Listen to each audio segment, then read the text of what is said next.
من أفكار ومن تطلعات ومن تساؤلات.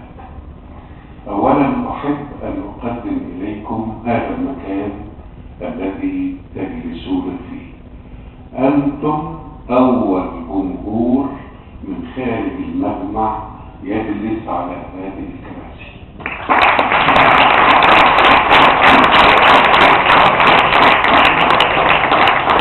وهذه القاعة هي قاعة المجمع الرئيسية التي تنعقد فيها مؤتمراته السنوية وغير السنوية، ويكون بين الجلوس علماء من كل بقاع الوطن العربي يمثلون كل المجامع اللغوية العربية الموجودة في معظم أقطار العالم العربي.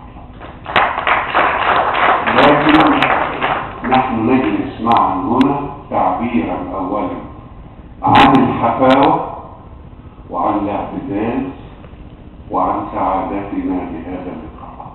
كلمة مجمع اسم مكان، يعني أن هذا المكان مكان يجتمع فيه القوم.